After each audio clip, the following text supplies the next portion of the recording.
ভারতে বিমান বিধ্বস্ত হয়ে 2 পাইলট নিহত। ভারতের উত্তরপ্রদেশের কানপুরে একটি প্রশিক্ষণ বিমান বিধ্বস্ত হয়ে এই ঘটনা ঘটে। বৃহস্পতিবার এনডিটিভির এক প্রতিবেদনে জানা যায়, গঙ্গা নদীর তীরবর্তী একটি মাঠে 4 আসন ও 2 ইঞ্জিনের বিমানটি বিধ্বস্ত হয়ে ট্রেনি পাইলট ও ট্রেইনার উভয়ই প্রাণ হারান।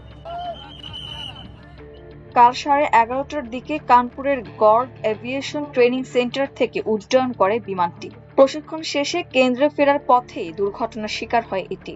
কানপুর নগরের পুলিশ কমিশনার রঘুবীর লাল জানিয়েছেন, নিহত ট্রেইনারের প্রায় 3000 ঘন্টা বিমান চালানোর অভিজ্ঞতা ছিল। প্রাথমিকভাবে ধারণা করা হচ্ছে বিমানটি নিয়ন্ত্রণ হারিয়ে দুর্ঘটনার কবলে পড়ে। ঘটনার পরপরই জরুরি সেবা সংস্থা ও পুলিশের সদস্যরা ঘটনাস্থলে পৌঁছে এলাকাটি ঘিরে ফেলেন। দুর্ঘটনায় বিমানটির ডানা ও অন্যান্য অংশ ভেঙে চুরমার হয়ে যায়। প্রশিক্ষণ কেন্দ্রটি 2023 সালে বিমানটি এনেছিল। বিষয়টি ভারতের বেসামরিক বিমান চলাচল নিয়ন্ত্রক সংস্থা ডিজিসিএ কে জানানো হয়েছে। দুর্ঘটনার কারণ খুঁজে বের করতে সংস্থাটির একটি দল পূর্ণাঙ্গ তদন্ত করবে। এদিকে এই দুর্ঘটনায় শোক জানিয়েছেন উত্তরপ্রদেশের মুখ্যমন্ত্রী যোগী আদিত্যনাথ। নিহত 2 পাইলটের পরিবারের প্রতি গভীর সমবেদনা জানিয়েছেন তিনি এবং শোক সন্তপ্ত পরিবারগুলোকে এই অপূরণীয় ক্ষতি সহ্য করার শক্তি দেওয়ার জন্য প্রার্থনা করেছেন। তবে কানপুরের এই দুর্ঘটনার মধ্যেই সামনে আসছে ভারতের সামরিক বিমান দুর্ঘটনার সাম্প্রতিক ঘটনাগুলো।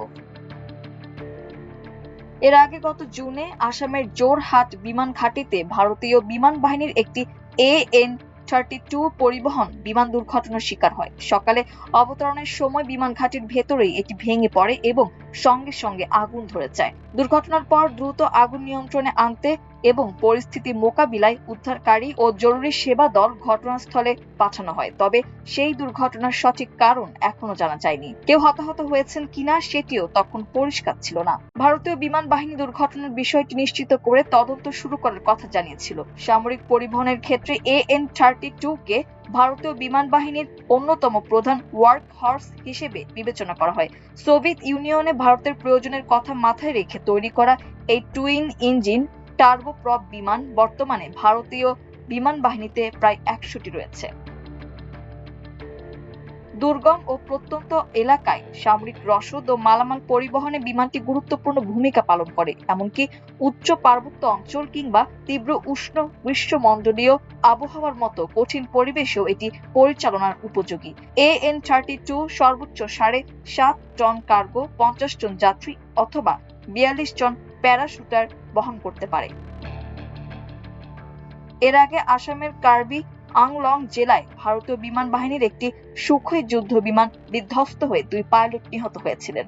সেই ঘটনার কয়েক মাসের মধ্যেই আবারও আসামে বিমান বাহিনীর বিমান দুর্ঘটনার শিকার হওয়ায় নতুন করে প্রশ্ন উঠছে নিরাপত্তা ও রক্ষণাবেক্ষণ ব্যবস্থা নিয়ে।